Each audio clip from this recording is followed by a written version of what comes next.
Buongiorno, oggi ci troviamo su un sito archeologico nel locale. Ci può spiegare un po' come siete arrivati a questo punto, quali sono le operazioni di scavo, insomma come funziona in sintesi? Allora, buongiorno a voi. Questo progetto, che è stato chiamato progetto Relacus, è un progetto che è partito l'anno scorso grazie alla collaborazione con le amministrazioni di Revine Lago e Tarzo. Ci troviamo qui nel locale dove stiamo svolgendo degli scavi archeologici partiti con una collaborazione tra l'Università degli Studi di Ferrara, l'Istituto Catalano di Paleocologia Umana ed Evoluzione Sociale di Tarragona e l'Università degli Studi di Padova, per cui abbiamo l'appoggio del geoarcheologo, il dottor Nicosia. Questo progetto è partito a seguito del ritrovamento, circa una trentina di anni fa, del sito di Colmaggiore di Tarzo, in cui erano stati fatti degli scavi tramite la collaborazione con la soprintendenza e dove erano emersi dei resti di un abitato palafitticolo, quindi come viveva l'uomo circa 7000 anni fa. Dopo circa 30 anni abbiamo voluto far partire questo progetto di nuovo in aree non ancora studiate fino ad oggi, per vedere se ci sono altri siti di popolamento in queste zone attorno ai laghi di San Giorgio e Santa Maria. Dal punto di vista pratico cosa state facendo? Cioè quali sono le operazioni che contraddistinguono uno scavo di questo tipo? Allora, noi solitamente identifichiamo la zona tramite degli studi bibliografici e tramite anche i risultati che abbiamo dalle indagini geoarcheologiche. Quindi identifichiamo un punto, ci apriamo con dei sondaggi circa di 1 metro per 1 metro per identificare gli strati e per vedere se abbiamo dei materiali archeologici che possono essere a noi interessanti. Quindi noi iniziamo a scavare per stratigrafici, li identifichiamo, facciamo tutta la documentazione necessaria e poi i reperti vengono consegnati alla soprintendenza o nel nostro caso tenuti presso il Dipartimento degli Studi di Ferrara. L'anno scorso le ricerche sono state possibili grazie ai finanziamenti delle due amministrazioni di Revine Lago e Tarzo. Quest'anno invece abbiamo anche avuto il contributo di Banca Prealpi San Biagio e quello della Regione Veneto, in quanto abbiamo presentato il progetto nel mese di giugno in Commissione Cultura grazie al consigliere Alberto Villanova. Sindaco, buongiorno. Che cosa significa per un'amministrazione locale avere un sito archeologico di questo tipo nel proprio territorio? Buongiorno Arianna, allora avere un sito archeologico nel nostro territorio per un'amministrazione è sicuramente un pregio.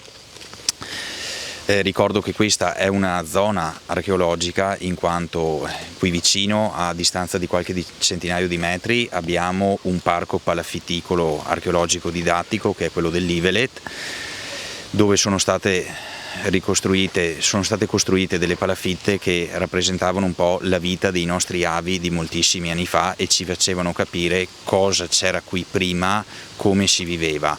La vera zona però invece è questa, perché qui sono stati trovati i resti che poi hanno portato anche a decidere con amministrazioni comunali, provincia e poi anche UMPLI di creare e gestire il parco archeologico didattico dell'Ivelet.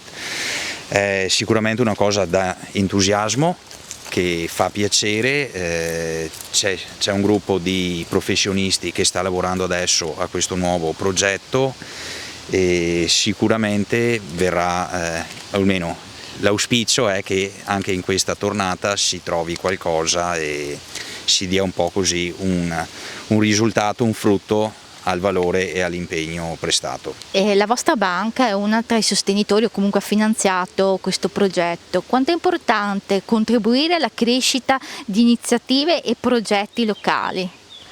Sì, grazie Arianna, innanzitutto buongiorno a tutti, porto i saluti del Presidente Carlo Antiga, del Consiglio di amministrazione e della direzione dell'Istituto intero di Banca Prealpi San Biagio. Tornando all'argomento, diciamo che il sostegno a quelle che sono le attività di ricerca nel territorio sono sempre stato un punto focale per quel che riguarda le attività di Banca Prealpi San Biagio. Questa nostra attività non si esplica solamente nel campo della ricerca archeologica, ma nell'ambito della cultura tutta, dell'arte, della letteratura. Il nostro intendimento è sostenere tutte le attività di ricerca, perché la ricerca, secondo noi, e la cultura sono alla base dello sviluppo economico, sociale del territorio e delle persone. Noi crediamo nel territorio e in quello che il territorio ci può dare. Soprattutto crediamo che vada supportato nelle tutte le espressioni, non solamente per quello che riguarda le associazioni, ma anche le imprese, le famiglie, la scuola soprattutto. Ricordo che abbiamo messo a disposizione delle scuole un kit per la didattica, abbiamo messo a disposizione per le scuole materne un plafond da 100.000 euro per il sostegno in questo periodo di pandemia, perché sappiamo che sono in difficoltà, quindi tutte quelle scuole materne che hanno rapporti con Banca Prealpi San Biagio possono accedere. Quali obiettivi vi prefiggete con questo scavo o meglio, cosa sperate, no, di ottenere in fatto di risultati con questo lavoro che state svolgendo? Allora, quello che vogliamo vedere noi è se ci sono delle possibili aree dove l'uomo si è insediato, a parte quella che è già stata testimoniata e verificata col Maggiore di Tarzo. Essendo i laghi di San Giorgio e Santa Maria un buon punto a livello ambientale, naturalistico e anche per le risorse che offriva il tempo per i nostri antenati, vogliamo vedere se si sono insediate in altre zone dei laghi, a parte quella che è già stata documentata.